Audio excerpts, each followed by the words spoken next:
జజాకల్లాహు ఖైర్ సోదరుడు షఫీ గారు. అల్లా సుబ్హానహు వ తఆలా మీకు సత్ఫలితాన్ని ప్రసాదించుగాక. మరియు అల్లా సుబ్హానహు వ తఆలా మీ మీద అల్లా యొక్క కరుణను కృపను ప్రసాదించుగాక. ఆమీన్.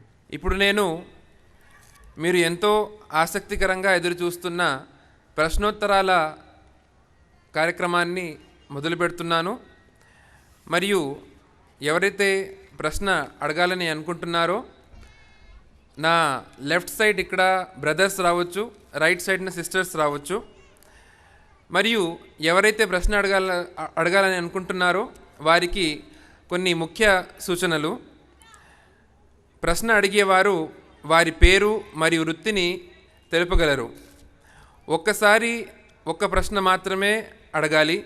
వక్తతో వాదోపవాదాలు చేరాదు. ప్రశ్నలు నేటి ప్రసంగానికి సంబంధించినవి మాత్రమే ఉండాలి. మరి ఇప్పుడు మొదటి ప్రశ్న బ్రదర్స్ తరఫు నుంచి తీసుకుందాం ఇన్షాల్లా. నా ప్రశ్న, ఇస్మాయిల్ అలైహిస్సలాంను అడవి గాడిద వంటి వాడు అని క్రీస్తులు అంటారు. ఇలా బైబిల్లో ఉందా? నా ప్రశ్న. ఇస్మాయిల్ అలైహిస్సలాంని అడవి గాడిద వంటి వాడు అని క్రైస్తవులు అంటారు. మరి ఇలా బైబిల్లో ఉందా అని అడుగుతున్నారు. మరి క్రైస్తవులు ఈ సోదరువారు ఏదైతే అడుగుతున్నారో నిజంగా ఇది చాలా బాధాకరమైన విషయము. మరి అనేకసార్లు క్రైస్తవ సోదరులతో మాట్లాడేటప్పుడు చాలామంది నాతో కూడా అనడం జరిగింది, బైబిల్లో ఇలా ఉంది కదా, ఎలా ఉంది? ఇష్మాయేలు అడవి గాడిద వంటి వాడు అని ఉంది కదా, ఆయన స్వభావం అడవి గాడిద వంటి వాడు అంటే ఆయన సంతానం అందరూ కూడాను, ముస్లింలందరూ కూడా అడవి గాడిద స్వభావం వంటి వారే. ఇలా అనడమే కాదు, చాలామంది ఈ విషయాన్ని బోధించడము, క్రైస్తవుల మనసుల్లో ఇష్మాయేలుని గురించి, ముస్లింల గురించి ఒక చెడు భావన వచ్చే విధంగా ప్రయత్నాలు కూడా జరుగుతున్నాయి. ఈ సర్వసాధారణంగా ఈ జరుగుతున్నాయి. ఇది ఒక ఆరోపణ. వాస్తవానికి ఇది అడవి గాడిద వంటి వాడు ఇష్మాయేలు, అతని సంతానం మొత్తం కూడా అడవి గాడిద వంటి వారే అని అనటం ఒక ఆరోపణ. వాస్తవానికి యేసువారు తెలియచేసిన విషయము, నిన్ను వల్ల నీ పొరుగువారిని ప్రేమించుము అన్నారు. నిన్ను వల్ల నీ పొరుగువారిని ప్రేమించుము అంటే అతను అడవి గాడిద వంటి వాడు, నేను మంచివాడిని అనడమా? కాదు. నిన్ను వలే నీ పొరుగువారిని ప్రేమించుము. నీ గురించి నువ్వు ఎంత చక్కగా చెప్పుకోవాలనుకుంటావు అంత చక్కగా నీ ఎదుటి సోదరుడు గురించి కూడా ఆలోచించాలి. మరి బైబిల్లో ఉందా? మీరు క్రైస్తవులు స్వతహాగా చెప్తున్నారా? బైబిల్లో ఎక్కడైనా రాయబడి ఉందంటే బాధాకరమైన విషయం ఏంటంటే, ఆదికాండము 16వ అధ్యాయము 12వ వాక్యంలో ఇష్మాయేలు అడవి గాడిద వంటి వాడు అని రాయబడి ఉంది. ఎందుకు ఈ విధంగా రాయబడి ఉంది అంటే, ఇంత ప్రసంగం విన్న తర్వాత మరోలాగా మీకు చెప్పాల్సిన అవసరం లేదు. ఆరోపణలలో ఇదొక ఆరోపణ. ఇష్మాయేలును ఎట్టకేలకు కించపరచాలి, ఇష్మాయేలుని ప్రజల దృష్టిలో నుంచి పడవేయాలి, ఇస్సాకు స్థాయి పెంచాలి అన్న ఆలోచన కావచ్చు.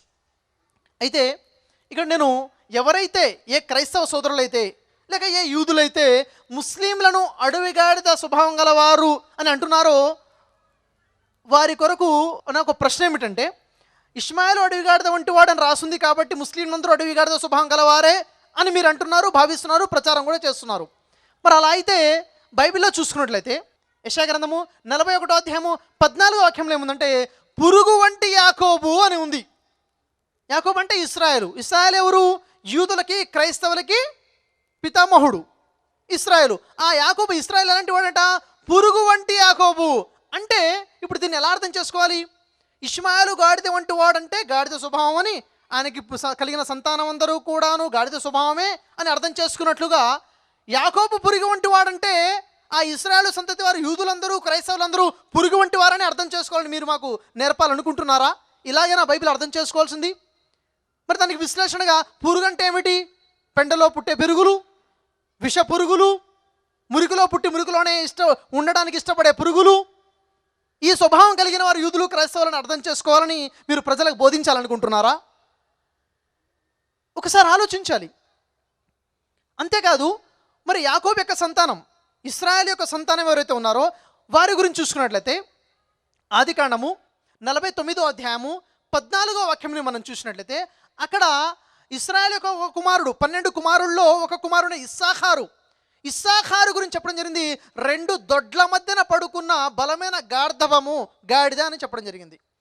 మరి ఇస్సాఖారు 2 దొడ్ల మధ్యన పడుకున్నట్టు బలమైన గాడిద అంటే బలమైన గాడిద అంటే మరి ఈ వాక్యం ప్రకారంగా మీరు ఇష్మాయిలు గురించి అర్థం చేసుకున్నట్లుగా అర్థం చేసుకోవాలని బోధిస్తే, ఇస్సాకారు బలమైన గాడిద కాబట్టి ఆ సంతతిలో నుంచి ఉన్న వారందరూ యూదులు మరి క్రైస్తవులను కూడా అలాగే అర్థం చేసుకోవాలని బోధించాలనుకుంటున్నారా? ఏం బోధించాలనుకుంటున్నారు? ఎలా వాక్యాలను అర్థం చేసుకోవాలి అని మీరు బోధించాలనుకుంటున్నారు? మరి చూసుకున్నట్లయితే ఆదికాండము 49వ అధ్యాయము 17వ వాక్యాన్ని మనం పరిశీలించినట్లయితే అక్కడ తాను యొక్క ప్రస్తావన ఉంది. తాను ఎవరు? అదే యాకోబు 12 మంది సంతానంలో ఒక సంతానము. తాను తోవలో సర్పము వంటివాడు, దారిలో కట్లపాము వంటివాడు, విషసర్పం.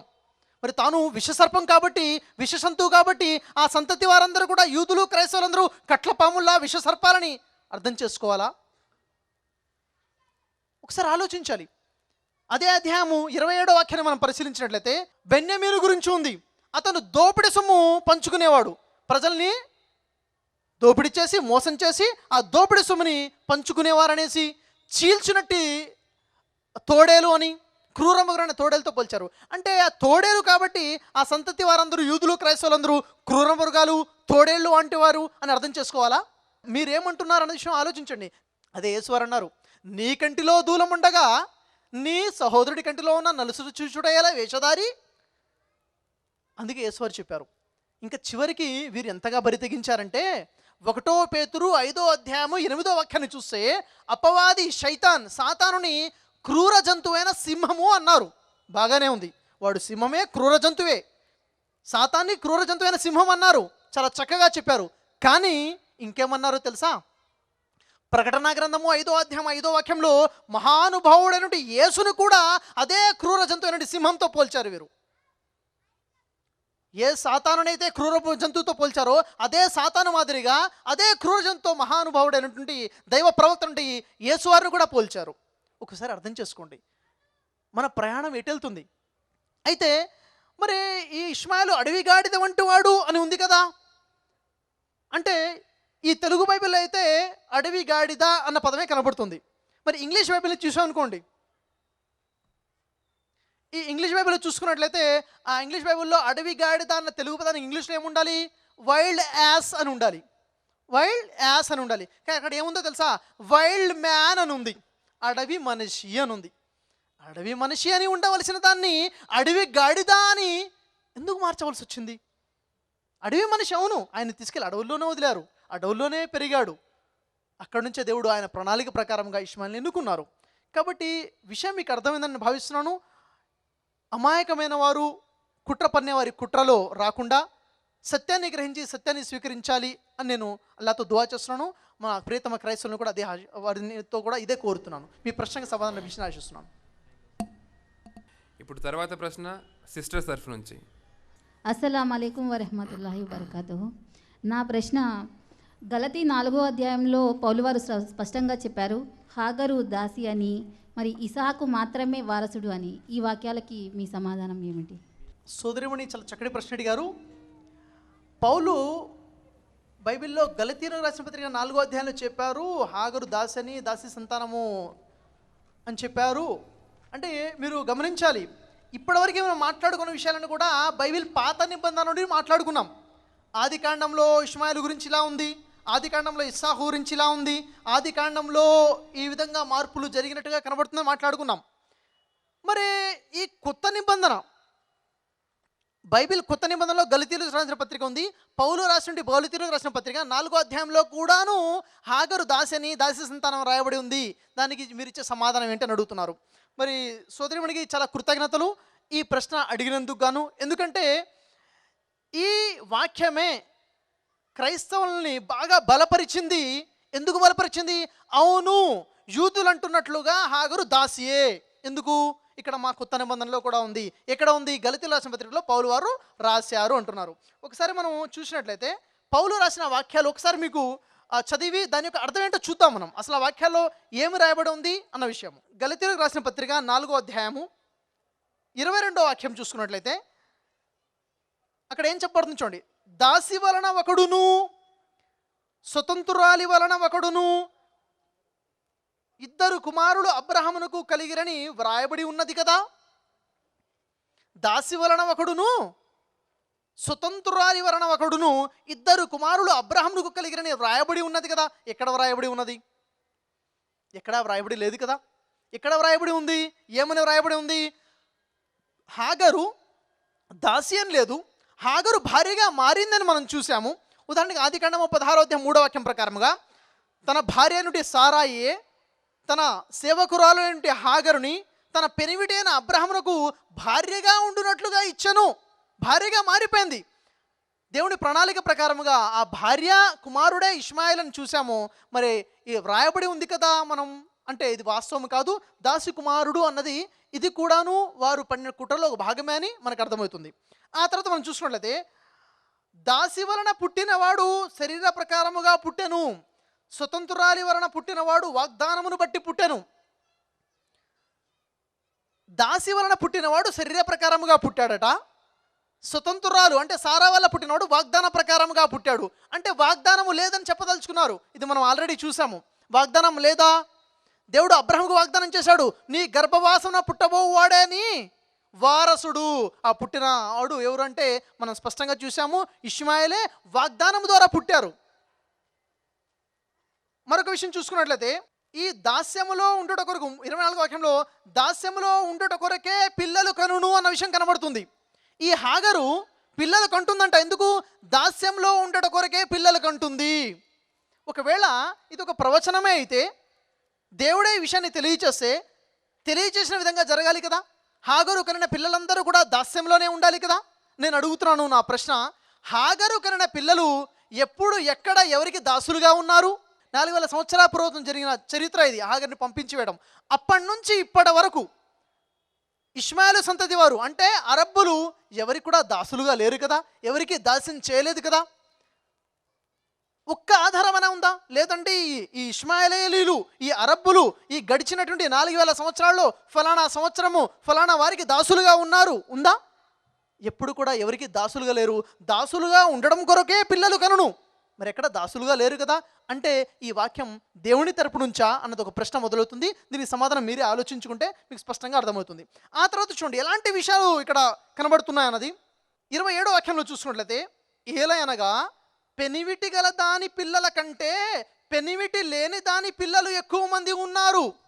పెనివిటి అంటే భర్త, హస్బెండ్. పెనివిటి గల దాని పిల్లల కంటే అంటే సారా పిల్లల కంటే పెనివిటి లేని దాని పిల్లలు ఎక్కువగా ఉన్నారు. అంటే ఏం చెప్పదలుచుకుంటున్నారు ఇక్కడ? హాగరికి భర్త లేడు. భర్త లేకపోతే ఎలా పిల్లలు కన్నారు? అదే దూషణ, అదే అపరాధం. దానికి కూడా మనం సమాధానం చూసాము. ఈ విధంగా ఈ వాక్యాలు చేర్చబడ్డట్టుగా మనకు కనబడుతున్నాయి. మరొక విషయం మనం చూసుకున్నట్లయితే అదే అధ్యాయంలో చాలా ముఖ్యమైన విషయం గమనించండి. 29వ వాక్యంలో అప్పుడు శరీరమును బట్టి పుట్టినవాడు అంటే వారి ప్రకారంగా ఎవరు? శరీరమును బట్టి పుట్టినవాడంటే హాగరుకు పుట్టినటువంటి ఇష్మాయేలు. జాగ్రత్తగా వినాలి. ఆత్మను బట్టి పుట్టిన వానిని అంటే ఎవరిని? ఇస్సాకుని ఎలాగూ హింస పెట్టెనో. హింస పెట్టాడంట. ఎక్కడ హింస పెట్టాడు? ఎక్కడ హింస పెట్టాడు అని చూసుకుంటూ వెళ్తే ఎక్కడ హింస పెట్టినట్టుగా ఇక్కడ రాయబడి ఉంది బైబిల్లో. ఆ విషయం చూసినట్లయితే ఆదికాండము 21వ అధ్యాయము 9 నుండి 13 వాక్యాలు చదివితే, ముఖ్యంగా 9, 10 వాక్యాలు చదివితే అక్కడ ఏముందంటే, సారాకి ఇస్సాకు పుట్టాడు. ఇస్సాకు పెరిగి పెద్దవాడే పాలు తాగడం వదిలేశాడు. అప్పుడు అబ్రహాము దాని కొరకు విందు చేశాడు, పాటించేశాడు. దాదాపుగా 2-3 సంవత్సరాల వయసు ఉంది ఇస్సాకుకి. అప్పుడు ఏం జరిగిందట అక్కడ రాయబడి ఉంది. అప్పుడు హాగరు కుమారుడు ఈ ఇస్సాకును చూసి పరిహాసం చేశాడు, హేళన చేశాడు అని రాయబడి ఉంది. దాని గురించి ఇక్కడ ప్రస్తావన ఉంది. ఇక్కడ మనం ఆలోచించాలి, అసలు ఇస్సాకు పుట్టినప్పుడు, ఇస్సాకు 3 సంవత్సరాల వయసులో ఉన్నప్పుడు ఇష్మాయేల్ అక్కడ ఉన్నాడా? ఇస్సాకు పుట్టక ముందు 14 సంవత్సరాల ముందే అరణ్యానికి ఎడారికి పంపివేయబడ్డాడు కదా. ఇష్మాయేల్ అక్కడే ఉన్నాడు కదా, అక్కడే పెరిగాడు కదా.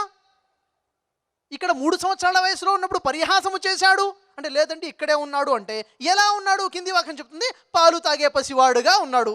పాలు తాగే పసివాడు 3 సంవత్సరాల వయసులో ఉన్నటువంటి, అంటే ఇప్పుడు ఇష్మాయేల్ చిన్నోడైపోయాడు ఆ వాక్యం ప్రకారంగా. పాలు తాగే పసివాడు ఇష్మాయేలు ఇస్సాకు 3 సంవత్సరాల వయసులో ఉన్నాడు చూసి పరిహాసం ఆడాడు అనడము ఇంతవరకు సమంజసము?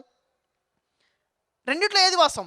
ఇస్సాకు 3 సంవత్సరాలు ఉన్నది వాస్తవము అంటే ఇష్మాయేల్ అక్కడ ఉన్నాడు, ఎడారి ప్రాంతాల్లో ఉన్నాడు 17 సంవత్సరాల వయసులో.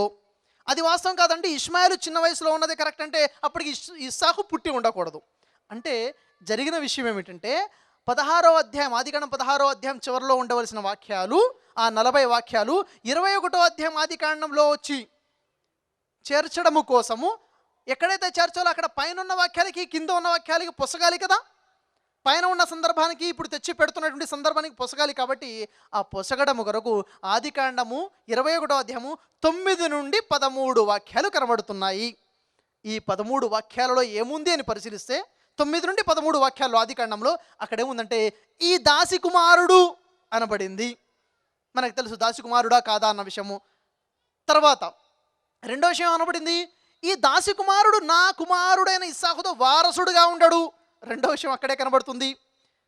మూడో విషయం, ఇస్సాకు వలన కలిగినదే నీకు సంతానం అనబడును. అబ్రహాంకి సంతానం ఎవరంట?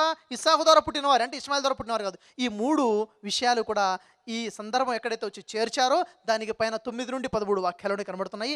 ఈ వాక్యాలనే ఈ గలతీలో రాసిన పత్రికలో వ్రాయబడి ఉన్నది కదా.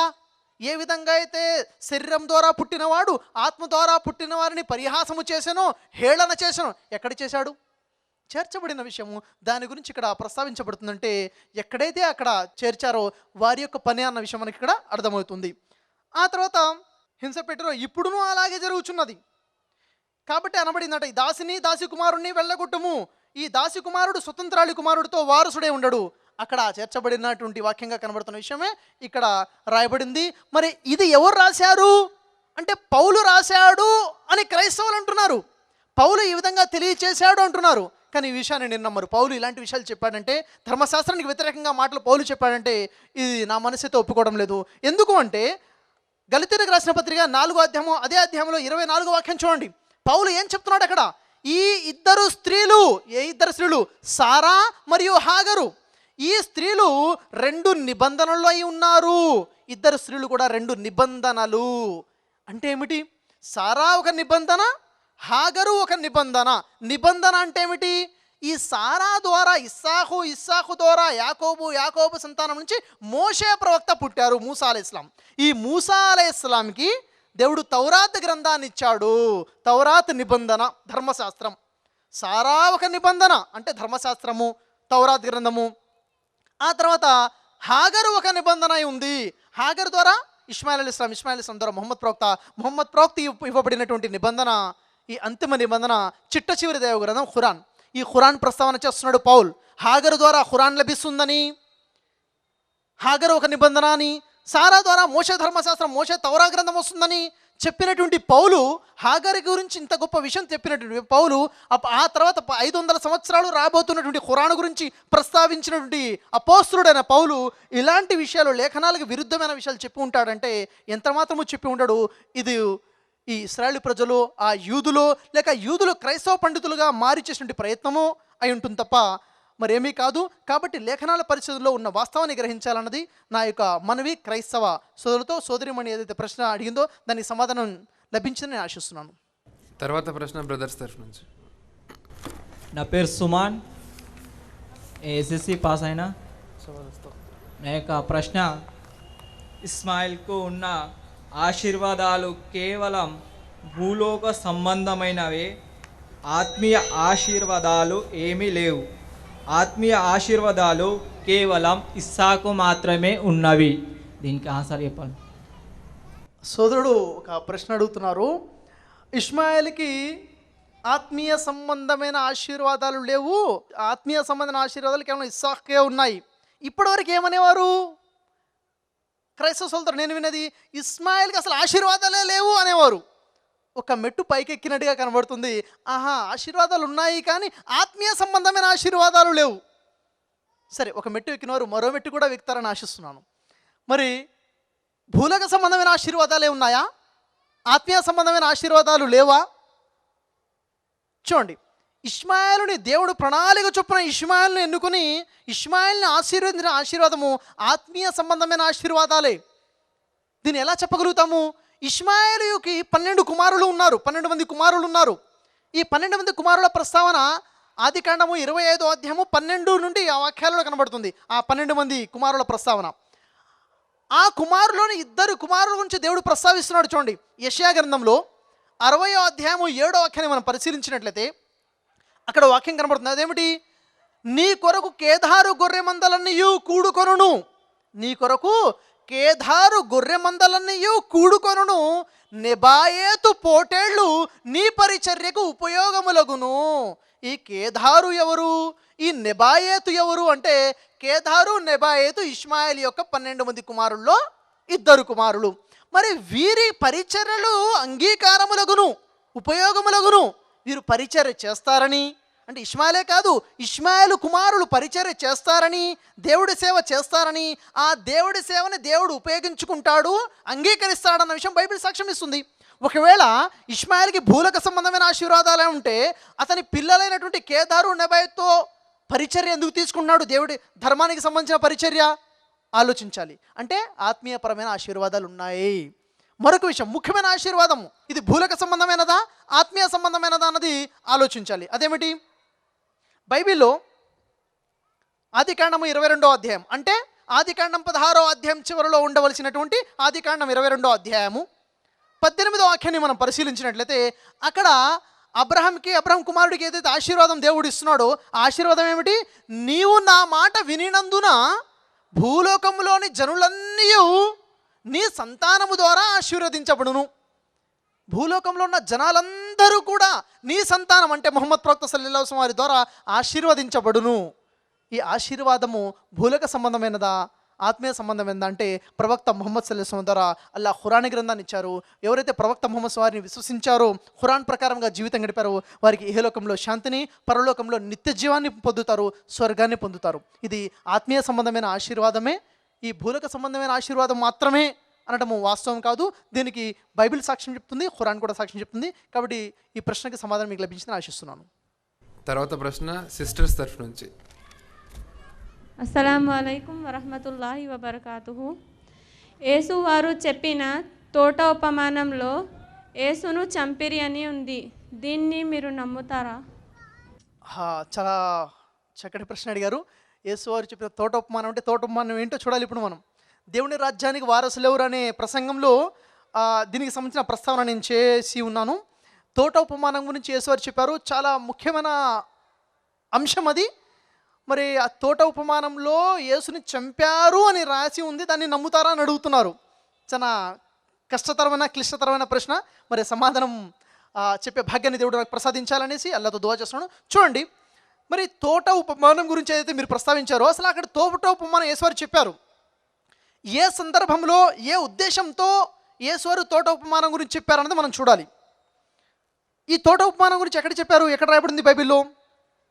బైబిల్లో చూసుకున్నట్లయితే మత్తయి సువార్త 21వ అధ్యాయము 33 నుండి 41-42 వాక్యాల వరకు ఇది కనబడుతుంది. ఈ తోట ఉపమానం గురించి మనం చూసినట్లయితే అక్కడ దేవుని రాజ్యము ఇశ్రాయేలు ప్రజల నుంచి ఏ విధంగా కొట్టివేయబడుతుందో వివరిస్తున్నారు. దానికి ఒక ఉపమానం ఇచ్చారు. ఆ ఉపమానం ఏమిటి? ఒక యజమానుడు ఉన్నాడు. ఆ యజమానుడు ఏం చేశాడు? ఒక ద్రాక్ష తోటను నాటించాడు. ద్రాక్ష తోటను నాటించి ఆ ద్రాక్ష తోటను కాపులకు గుత్తకు ఇచ్చి దేశాంతరం వెళ్ళిపోయాడు. వెళ్ళిపోయిన తర్వాత కాపు కాసే సమయం వచ్చినప్పుడు ఆ యజమాని ఏం చేశాడు? తన దగ్గర ఉన్న దాసులను పంపించాడు ఆ కాపులో తన భాగం వచ్చేది తీసుకురమ్మని. ఆ దాసులు యజమాని తరపు నుంచి వచ్చినప్పుడు ఈ కాపులు ఏం చేయాలి? పండిన పంటలో యజమాని భాగం యజమానికి ఇచ్చేయాలి. కానీ వారేం చేశారు? లేదు, మొత్తం మేమే ఉంచుకోవాలి అన్న ఆలోచనతో యజమాని భాగాన్ని యజమానికి ఇవ్వకుండా పంపినటువంటి దాసులని చంపేశారు, రాళ్లతో కొట్టేశారు, తరిమేశారు. ఆ తర్వాత మరికొంతమంది దాసుల్ని పంపించారు, వాళ్ళని కూడా అలాగే కొట్టారు, వాళ్ళని కూడా చంపేశారు. ఆ తర్వాత చివరగా ఎవరు పంపించారు? ఆ యజమాని తన కుమారుణ్ణి పంపించగా అని ఉంది. పంపించగా వారేమన్నారు? ఇతనే అసలు వారసుడు కాబట్టి అతన్ని తోట బయటపడేసి చంపిరి అని ఉంది. అయితే మరి జాగ్రత్తగా ఆలోచించాలి. అసలు ఇశ్రాయేలు ప్రజలకి దేవుని రాజ్యం ఎలా లభించింది అంటే అబ్రహాము తన కుమారుణ్ణి బలి అర్పించడం కోసం సిద్ధపడిన కారణంగా దేవుడు అబ్రహామును ఆశీర్వదించి తన 2 కుమారులకి ఆశీర్వాదం ఉంది. ఇస్మాయిల్కే ఉంది, ఇస్సాకు లేదు. ఇస్సాక్కే ఉంది, ఇష్మాయిలుకు లేదు. కాదు, 2 కుమారులకి ఆశీర్వాదం ఉంది. అయితే అబ్రహాము తన జ్యేష్ఠ కుమారుడైన ఇష్మాయిల్ని బలి అర్పించడం కోసం సిద్ధపడిన కారణంగా దేవుడు ఆశీర్వదించి దేవుని రాజ్యానికి వారసత్వం ఇచ్చాడు ఇశ్రాయేలు ప్రజల కొరకు. అయితే వారికి ఇచ్చిన తర్వాత ఎందుకు ఇచ్చారు? అబ్రహాం తన కుమారుని బలి ఇచ్చినందుక, బలి ఇవ్వడం కోసం సిద్ధపడ్డందుక? అబ్రహం తన కుమారుణ్ణి బలి చేసేసాడా? బలి కోసం సిద్ధపడ్డాడా? అంటే బలి కోసం సిద్ధపడ్డందుకు ఇవ్వబడింది దేవుని రాజ్యం. అలాగే మరి యేసువారు వచ్చిన తర్వాత ఆ యేసువారిని చంపితేనే దేవుని రాజ్యం పోతుందా? చంపడం కోసం సిద్ధపడితే పోతుందా? చంపడం కోసం సిద్ధపడితే చాలు ఆ దేవుని రాజ్యం కొట్టివేయబడుతుంది. లేదంటే అక్కడ యేసుని చంపారు, చంపిరి అని రాయబడి ఉంది కదా, అంటే అది అక్షరార్థంగా మాత్రమే చంపిరి అని రాయబడింది. అలా అనుకుంటే హెబ్రీయులకు రాసిన పత్రిక 11వ అధ్యాయము 17-18 వాక్యాలు చదివితే అక్కడ ఏముంది? అబ్రహాము తన ఏకైక కుమారుణ్ణి బలి అర్పించెను, బలి అర్పించెను అని ఉంది. బలి అర్పించెను అని ఉంది కదా, అంటే బలి ఇచ్చేశాడని అర్థం చేసుకోవాలా? లేదండి, అలా కాదు అర్థం చేసుకోవాల్సింది. మళ్ళీ ఎలా అర్థం చేసుకోవాలి? బలి ఇవ్వడం కోసం 100% సంసిద్ధుడైపోయి కార్యరూపం దాల్చాడు, బలి ఇచ్చేశాడు. కానీ దేవుడు బలి అవ్వకుండా కాపాడుకున్నాడు. కాబట్టి బలి ఇచ్చెను, అబ్రహాము తన కుమారుని బలి ఇచ్చెను అని రాసుంది. ఇచ్చెను అంటే ఇచ్చెను అని అర్థం కాదు, అక్షరార్థంగా అంటే సిద్ధపడ్డాడని. అలాగే వారు యేసుని చంపిరి అని ఉంది. చంపిరండి చంపారని కాదు, చంపడం కోసం 100% సంసిద్ధులైపోయారు, కార్యరూపం దాల్చారు. కానీ దేవుడు యేసుని కాపాడుకున్నాడు. ఏ విధంగా అయితే ఇష్మాయేలుని కాపాడుకున్నాడు. అంటే ఇక్కడ అర్థమైన విషయం ఏంటంటే అక్షరార్థంగా ఇక్కడ చెప్పబడి ఉంది. మరొక ఉదాహరణ చూసుకున్నట్లయితే యోనా గురించి, యోనా గ్రంథము 1వ అధ్యాయం 14వ వాక్యంలో, పడవలో ఉన్నవారు యోనాని సముద్రంలో పడవేసి మేము ఈ నిర్దోషిని చంపితిమి అంటున్నారు. మేము ఈ నిర్దోషిని చంపితిమి. చంపారా? చంపలేదు. చంపడానికి సముద్రంలో పడేసేశారు, చంపితిమి అని రాస్తుంది. ఎవరైనా ఒక వ్యక్తి వచ్చి ఆ వాక్యం చదివి లేదండి చంపేశారండి, ఇక్కడ చంపితిమి అని రాస్తుంది కదా అంటే అది అక్షరార్థంగా, వాస్తవానికి భావార్థంగా చంపినట్టు కాదు. దీనికి సంబంధించిన వివరాలు కావాలంటే యేసు శిలువపై మరణించారా లేదా, యేసు శిలువ వాస్తవాలు అన్న సీడీ మీరు చూడండి. క్రీస్తు శిలువపై మరణించారా లేదన్న విషయము అనేక లేఖనాల ఆధారంగా యేసువారు చనిపోలేదు, యేసుని యూదులు చంపలేకపోయారు, దేవుడు యేసును రక్షించుకున్నాడన్న లేఖనాలు అనేకము అక్కడ నేను తెలియజేశాను. ఆ తోటోపమానంలో చివరికి యేసువారు చెప్తున్నారు, ఏం చెప్తున్నారు? అయితే అతన్ని కూడా చంపేస్తే అప్పుడు ఆ యజమాని వచ్చి ఏమి చేయను, అది ఉద్దేశం. యజమాని వచ్చి ఏం చేయను, ఆ కాపుల దగ్గర నుంచి తోటని తీసివేసి ఆ దుర్మార్గులైన కాపులను శిక్షించి ఆ తోటను వేరే వారికి గుత్తకు ఇచ్చును. అదే జరిగింది. ఇశ్రాయేలు ప్రజల నుంచి దేవుని రాజ్యం తీసేశాడు, ఇశ్రాయేలు ప్రజలను శపించాడు, ఆ దేవుని రాజ్యం ఇష్మాయిలీలైనటువంటి మొహమ్మద్ ప్రవక్తకి ఇచ్చేశాడు. ఇదే ఆ ఉపమానం యొక్క ముఖ్యమైన అర్థము. మీ ప్రశ్నకు సమాధానం లభించిందని ఆశిస్తున్నాను. జజాకల్లా ఖైర్. ఇప్పుడు తర్వాత ప్రశ్న బ్రదర్స్ తరఫు నుంచి. నాన్ ముస్లిం బ్రదర్స్ ఉంటే వాళ్లకు ఫస్ట్ అవకాశం ఇవ్వండి. ప్రవీణ్ అండి, మీరు ఈ మీటింగ్స్ పెట్టడం వల్ల అసలు మీ యొక్క ఆంతర్యం ఏమిటి? తర్వాత యేసు ప్రభు వారు ప్రవక్త అని మీరు బోధించడంలో ఆయన ఎక్కడ ప్రవక్త అని ఆయన చెప్పారు? ఆయన దేవుడు కాదు, ఆయన మరణించలేదు అని మీరు అనేక లేఖనాలు చూపించారు. బట్ ఆయన నోటి ద్వారా ఆయనే ఒప్పుకొని నేను మరణించి నేను మళ్ళీ 3వ రోజు లేస్తానని ఆయన చెప్పాడు. మరి ఈ విషయాల గురించి మాకు కొంచెం చెప్తారా? సోదరులు చాలా చక్కటి ప్రశ్నలు అడిగారు. ఒక ప్రశ్న అయితే నేను అనలేను, చాలా ప్రశ్నలు అడిగారు. మరి మీరు ఈ మీటింగ్లు పెడుతున్నారు, మీ మీటింగ్లు పెట్టడానికి గల ఉద్దేశం ఏంటి, ఏ ఉద్దేశంతో మీరు పెడుతున్నారంటే చాలా మంచి ప్రశ్న అడిగారు. ఒక అవకాశం వచ్చింది, ఏ ఉద్దేశంతో మేము పెడుతున్నాం అన్నది.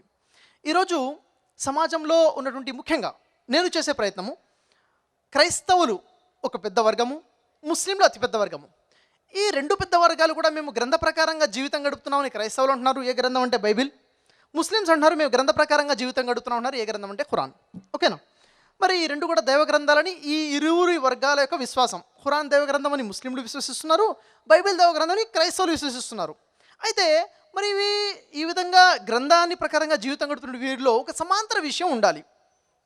సమాంతర విషయాలు ఉండే విశ్వాసాల విషయంలో. కానీ ఈ విషయాలలో సమాంతర విషయాలు లేకుండా విభేదాలకు గురైపోయి ఉన్నారు. ఉదాహరణకు ముస్లిమ్స్ అంటున్నారు దేవుడు ఒకే ఒక దేవుడు ఉన్నాడు, అద్వితీయుడు, ఆయన తప్ప మరో దేవుడు లేడని. క్రైస్తవ సోదరులు ఏమన్నారు? దేవుడు ఒక్కడే కానీ ఆ ఒక్కడిలో 3 ఉన్నారు, త్రిత్వము, త్రియేక దైవము, తండ్రి కుమార పరిశుద్ధాత్మ దేవుళ్ళు ఉన్నారు, లేకపోతే మాతాపిత కుమార దేవుళ్ళు ఉన్నారని రకరకాల విశ్వాసాలు దేవుడి గురించి ఉన్నాయి.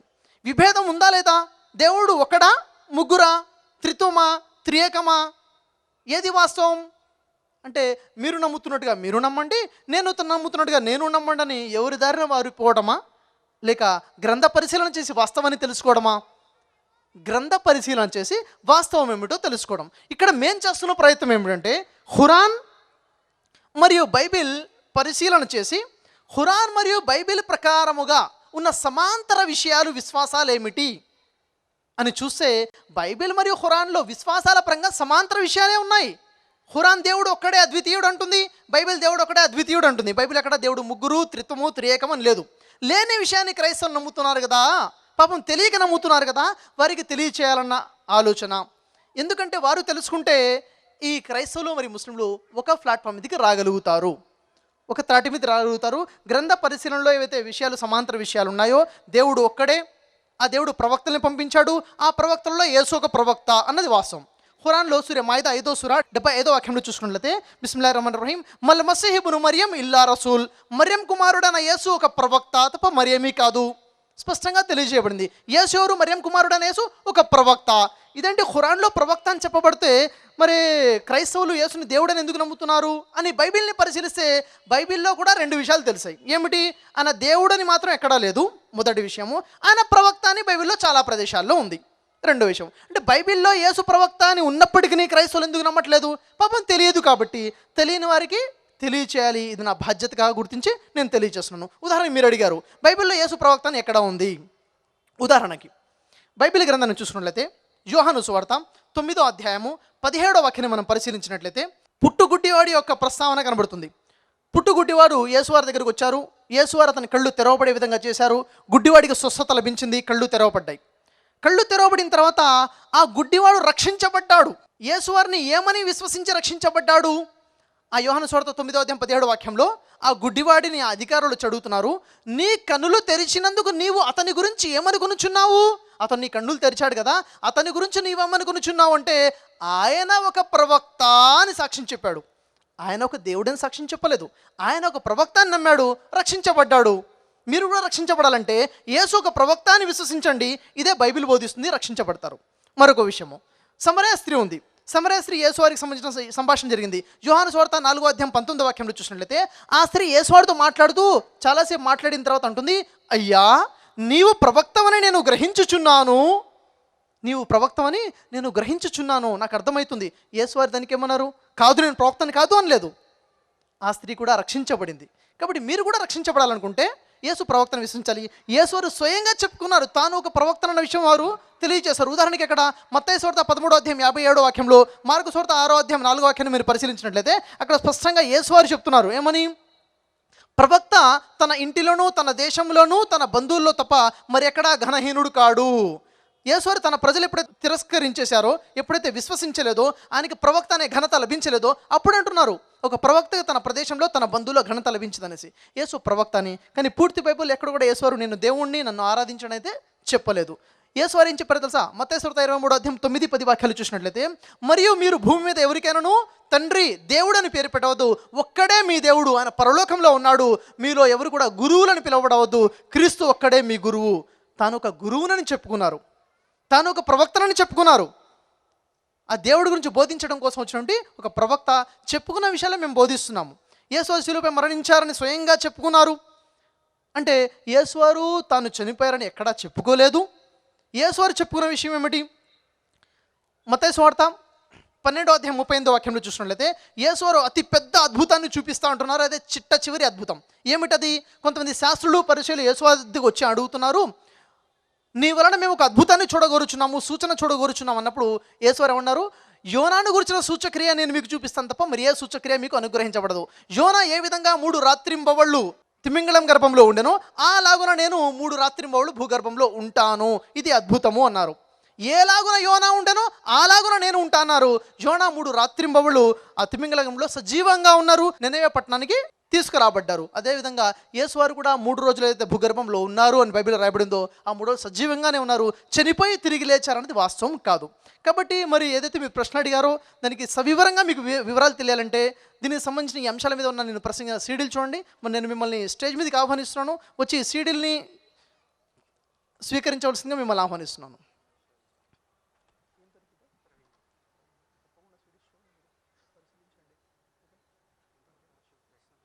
చివరిగా 2 ప్రశ్నలు నిమిషాలు తీసుకుందాము. ఒక ప్రశ్న సిస్టర్స్ తరఫు నుంచి, తర్వాత ప్రశ్న బ్రదర్స్ తరఫు నుంచి. అయితే తర్వాత ప్రశ్న ఇప్పుడు సిస్టర్స్ తరఫు నుంచి. అస్సలాము అలైకుం వరహమతుల్లాహి వబరకాతుహు. నా ప్రశ్న, బైబిల్లో ఇస్లాం అలైహి సలాం గురించి ఎందుకు వ్యతిరేకంగా రాశారు? బైబిల్లో ఇస్మాయిల్ ఇస్లాం గురించి ఎందుకు వ్యతిరేకంగా రాశారు అంటే, నా ప్రసంగం ద్వారా మీకు అర్థమై ఉండాలి. ఇశ్రాయేలుల స్వభావము, వారే దేవుని ప్రజలుగా ఉండాలి, ఇంకెవరు ఉండకూడదన్న ఒక భావనతో, జాతీయ అహంకారం కావచ్చు, ఆ భావనతో వారి విధంగా చేసిన విషయం మనకు అర్థమవుతుంది. మరొక విషయం మనం చూడాలంటే, అసలు ఇస్మాయిల్ ఇస్లాం గురించి ఎందుకు ఆ విధంగా రాశారంటే, ఇస్మాయిల్ ఇస్లాం పేరు వింటేనే, లేక ఇస్మాయిల్ ఇస్లాం ద్వారా వచ్చిన ముహమ్మద్ ప్రవక్త పేరు వింటేనే వారికి విధేయత చూపాలి అంటేనే వీరికి ఒక కోపము వచ్చేస్తుంది, ఒక రోషం వచ్చేస్తుంది. ఇది ఎందుకు ఈ విధంగా జరుగుతుందంటే, ఇది కూడా లేఖనం వెలుగులోనే జరుగుతుంది. ఇప్పుడు మనం వెళ్ళేసి ఖురాన్ గురించి క్రైస్తవులకు బోధించిన, యూదులకు బోధించిన, ముహమ్మద్ ప్రవక్త గురించి బోధించినా కానీ వెంటనే రోషం, కోపం వచ్చేస్తుంది. ఎందుకు అంటే ఒక లేఖనం వెలుగులోనే ఇది జరుగుతుంది. ఉదాహరణ చూసినట్లయితే ద్వితీయోపదేశకాండము 32వ అధ్యాయం 21వ వాక్యాన్ని మనం పరిశీలించినట్లయితే అక్కడ దేవుడు ఒక విషయాన్ని తెలియజేస్తున్నాడు. ఏమిటా విషయం తెలియజేస్తున్నారు? ఇజ్రాయేలు ప్రజలు చేసినటువంటి ఒక పని గురించి ప్రస్తావిస్తున్నాడు. ఏమిటా పని? మీరు దేవుని కాని వాని వలన, అంటే దేవుణ్ణి వదిలేసి వేరే వారిని దేవుడిగా చేసుకొని దేవుడికి రోషం పుట్టించారు. మీ వ్యర్థ ప్రవర్తనల వలన, అంటే ప్రవక్తలను చంపేయడము, ప్రవక్తల మాటలను తిరస్కరించడము, ఇలాంటి ప్రవర్తన వల్ల దేవుడికి కోపాన్ని తెప్పించారు. కాబట్టి దేవుడు అంటున్నాడు, జనము కాని జనం వలన నేను మీకు రోషం పుట్టిస్తాను, అవివేక జనం వల్ల నేను మీకు కోపాన్ని తెప్పిస్తాను అన్నారు. ఈ జనం కాని జనులు ఎవరు అంటే, ఇశ్రాయేలు ప్రజలు ఇష్మాయేలీలను జనమే కాదు, జనం కిందనే లెక్క కట్టారు. వీరు కనీసము మానవుల కింద కూడా వారిని లెక్కకుండా నీచులు, దాసి సంతానము, వెళ్ళగొట్టబడిన వారిలాగా వారిని చూస్తుంటారు.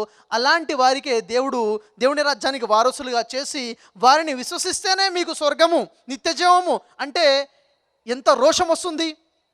కాబట్టి ఈ విధంగా దేవుని రాజ్యానికి వారసులుగా వీరిని చేసేసి వారి ద్వారా ఒక రోషం వచ్చే విధంగా చేశారు అన్న విషయం మనకు కనబడుతుంది. ఆ రోషం ద్వారానే ఇస్మాయిల్ ఇస్లాంని వారు స్వీకరించకుండా, ముహమ్మద్ ప్రవక్తను స్వీకరించకుండా వారికి వ్యతిరేకంగా ఈ విధంగా చేసినట్టుగా మనకు అర్థమవుతుంది. మీ ప్రశ్నకు సమాధానం లభించిందని ఆశిస్తున్నాను. చివరి ప్రశ్న మీరు అడగచ్చు. నా పేరు గోపాల్, నాది కోహిర్ మండల్, గ్రామం మణియార్పల్లి. కాకపోతే ఆగరు, షారాయ్ మనుషులమైనటువంటి స్త్రీలు, పురుషులు అనగా ఇద్దరున్నారు. కాబట్టి మరి ఎక్కడ పోయినా కానీ పురుషులే మాత్రం దేవుణ్ణి మందిరాల్లో, మస్జిద్లలో ఆరాధిస్తుంటారు. కాకపోతే స్త్రీలకు ఎక్కడైనా ఆరాధించడానికి అవకాశం ఉందా లేదా, ఆ విషయం కావాలండి. గోపాల్ గారు, అవును సార్.